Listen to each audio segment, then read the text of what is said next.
start to get activated, circling, looking, hunting, and it's a great bit of reef to stand on. It's just rubble and sand. You can't do any damage to the living coral.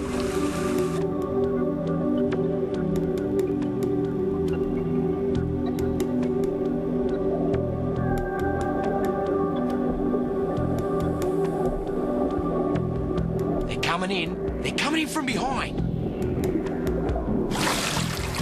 You can see how they're coming in and around me. Let's throw a bit of fish into the equation. Now, this should stimulate them. They're already starting to arc up a bit. When they arc their back and they push their pectoral fins down, that's a sign of aggression. They're very stimulated by this food.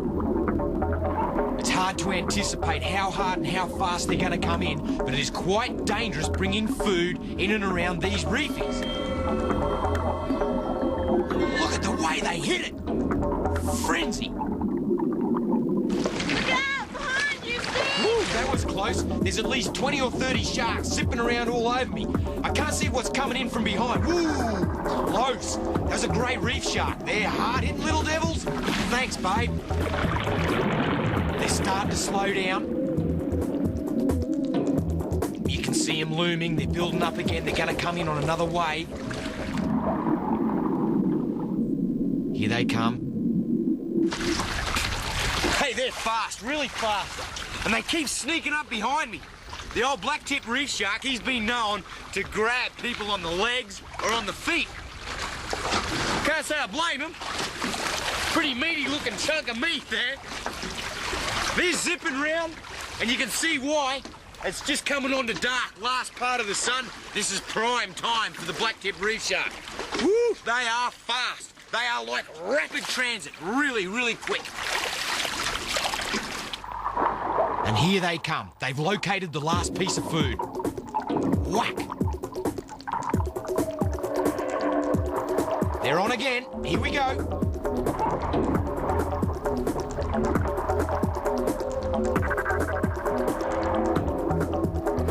This is a little too close for comfort. They're right underneath my feet. A big mistake putting the food that close. Whoa! Close! Too close! Terry's got no idea what's going on.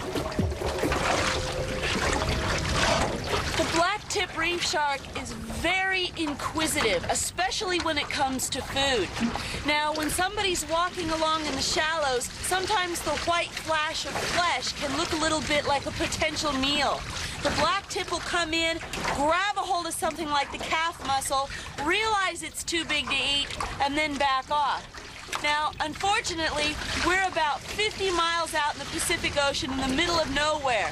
So ordinarily, a little bite from a small shark wouldn't be a problem. But if it manages to sink its teeth in enough and split an artery, then Steve could have real problems.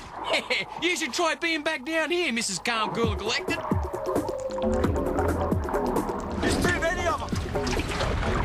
It's starting to get out of control. This one's really persistent. He'll take the food, but he'll also take my legs. Now, this isn't the shark's fault. It's mine. I brought food into their environment. It's time to get out before an accident occurs. I just need to avoid this one biting me on the leg and get back into the boat.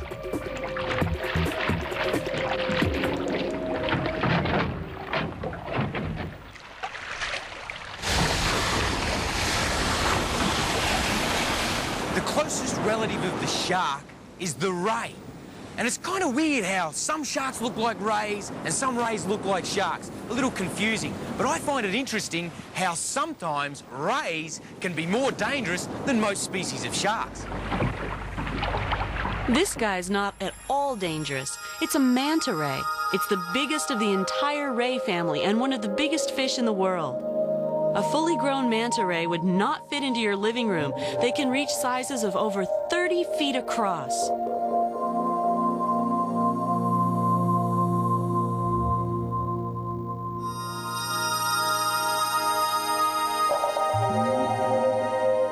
A truly majestic animal.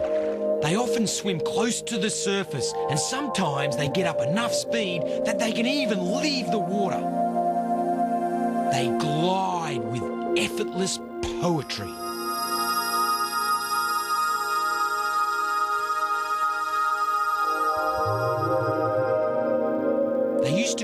these amazing fish devil rays because the horns at the front and their huge black shape made the old sailors think of them as evil creatures. Nothing could be further from the truth.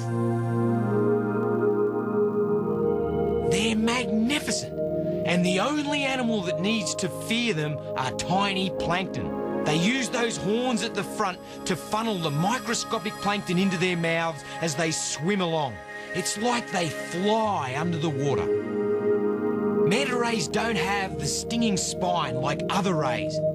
And what's great for us is that they're a curious animal and they'll share space with me. The white-spotted eagle ray is one of the most graceful fish in the sea. They glide along in groups often near the surface, but sink to the bottom for feeding. Like most rays, they don't have sharp teeth. Instead, they have tooth plates designed to crush clams, oysters, and other shellfish. But they do have a stinging spine.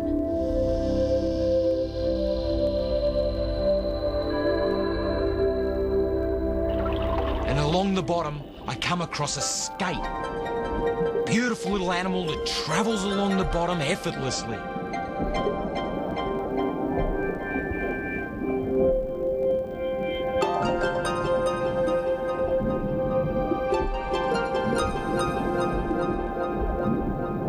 A lot of rays hide themselves, like this stingray, nestled on the bottom with a light sprinkling of sand.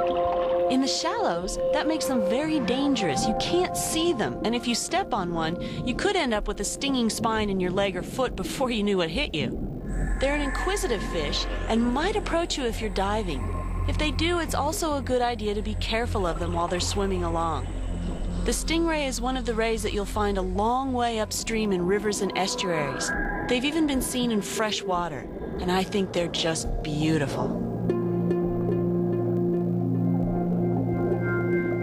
The stingray seems to have a real personality. He's just as interested in Steve as Steve is in him, and they approach each other and look at each other. He's almost playful. Now, they're not prone to attack people. In fact, they leave people completely alone unless you accidentally stand on them or provoke them. And that's when they use that stinging tail. If you leave them alone, they're completely unobtrusive and will just stay out of your way.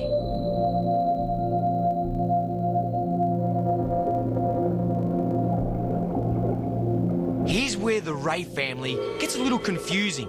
This is a white-spotted shovel-nosed ray. Looks just like a shark. They have the ray's habits of sitting in the sand, balanced on their pectoral fins. But you can see it swims just like a shark.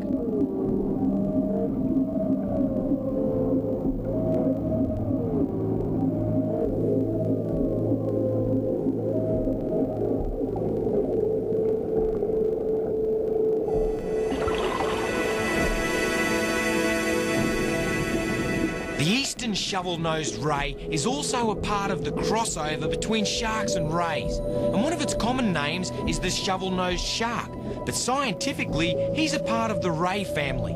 They spend most of their life close to the bottom, and that mottled skin colour makes them very hard to see unless they're on the move. The grey nurse shark looks like everyone's worst nightmare about sharks. Have a look at these! Woo! Check these out! Woo! Look at the size of this! Have a look at the teeth structure! Oh, they could cut you to pieces, but they don't eat people. They kill and eat fish, not people. As you can see, they've gained their reputation as a man-eater because of their teeth. People used to go around and kill them all the time. What a shame! They're a beautiful species. I tell you what, I got the shock of my life when I saw my first grey nurse. Terry's on this dive as part of our standard safety procedure of having someone on the surface to handle emergencies, just in case. And Suey's there too, mainly as company for Terry while we're down below swimming with the sharks. My job right off the bat is to make sure that these guys get down safely. When they're at the surface until they get down to a certain depth, they're going to be floating at the top kind of looking like bait. Now the sharks are